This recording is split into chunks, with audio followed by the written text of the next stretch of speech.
So what does a senior environment artist do? So, in terms of environment art, I basically make everything pretty.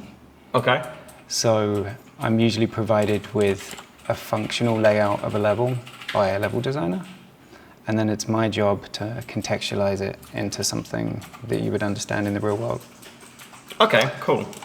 So you just get kind of like given a load of like blocks and squares or something, and then you then go, cool, like this is supposed to be a bandit camp, and then you can then make it look so with the spaces that you've got. Exactly. Okay. So yeah, the key point with that is kind of making sure that although you want everything to look pretty, you also want to adhere to everything that level design have done.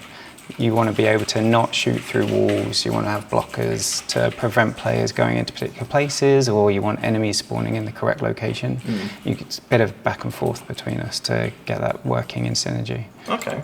And what's this particular one that we're looking at here? Is one of our small tiles for the forest that makes up the bandit camp. There's a couple of outposts, and this is one of the smaller ones. So I'm currently just dressing it to make everything feel lived in, but also an interesting place to look and play in for people. No, it's cool. Will there be any like usable aspects of it as well? Like, I don't know, like going in the toilet, for example. So right now, as it stands, the toilet is not accessible by players. That's fair enough. But we do have loot box items that are scattered around in the level to have something worth fighting over, and like loot for players to take back to their base, kind of thing. Cool. You said about it being like a tile-based system, so because ZERO Sievert 2, just like ZERO Sievert 1, is procedurally generated, so does that mean you make these up and then the game will then piece them together to then create the map that you're playing on? Yeah, basically it kind of gives us the best of both worlds, that we're not having to individually create like this large map, but we're curating like smaller tiles that will then be placed by an algorithm that lets us have a different map every time, which gives players something fresh every time they load into a raid. So this is like a smaller part of a bandit camp, or a smaller bandit camp. What kind of other environments have you been working on so far? Would you like to see Igor's house? Oh, I'd love to see Igor's house, yes. So this is Igor's house? Yes. Yes. I know you're not going to be able to see Famously known from ZERO Sievert 1, of course. Yes, I think this has been a really fun part of the project to work on already a rich existing world, but putting our spin on it, and obviously the way that the art style is for ZERO Sievert 2, that we're kind of interpreting the beautiful pixel art style from the first one, and creating something a little bit our own. But it's been really interesting trying to capture the spirit of certain previous locations, such as Igor's house here. The trademark look of the house, the water tower, pile of logs, that kind of thing. Like, so I think to previous players it will be recognizable as Igor's house, but it also serves as just a good location for people to explore in. That's cool. That looks sick. It's cool. It feels nice and lived in, which, you know, is part of one of my goals, to have it believable, even though it's not a real location. Anything else you want to know about? Yeah, no, it's cool. I like you said before about how you get the block out and you've got like big concrete walls there. So is that an active part of just trying to provide cover for, I suppose Igor himself is not going to be the kind of guy to not have cover where he's living anyway. So utilising these pre-existing bits of broken wall that would have been in the environment is certainly something that you would have done, right? I think so. I feel like a lot of people surviving the zone and things will have used existing places and kind of built shelters there, or existing materials, rather than having to create everything from scratch. So maybe where we're seeing locations like houses or cottages and things, and they've clearly been built fairly recently, but all of previous existing stuff, rubble, these like it's a roadblock there almost. Exactly, sandbags, using anything and everything you can to build these kind of locations. It's so fun to be able to just kind of bring all of these things together and make them into like a believable environment. That's cool, man.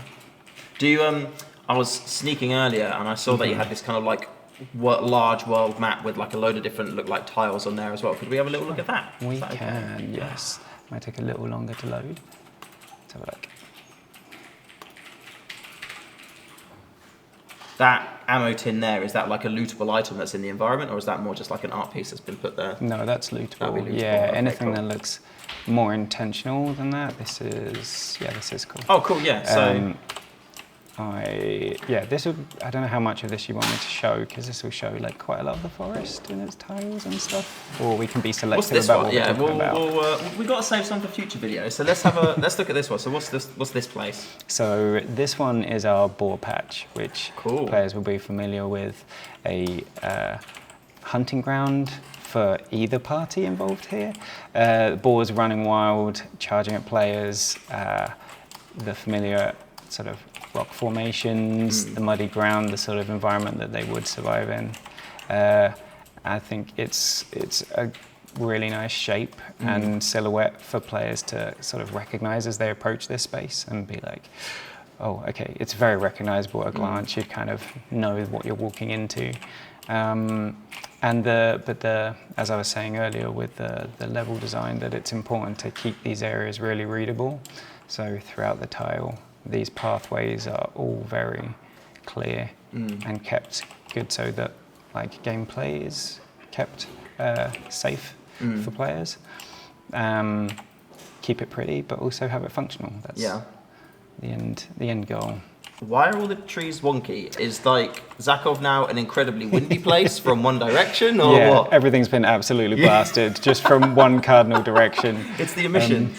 So this is actually an interesting part for us, that we have a fixed camera angle, and the trees are displayed best when they're slightly flattened and angled this way. I suppose, you'd be more kind of looking at, like right at the tops, as opposed to it being seeing the real Exactly. It gives the best read for players to not block view lines, but also still showing the full foliage. This seems like the best solution for us. Clever. And has that impacted any of the other kind of like structures? Because like the houses, they don't look like they're down.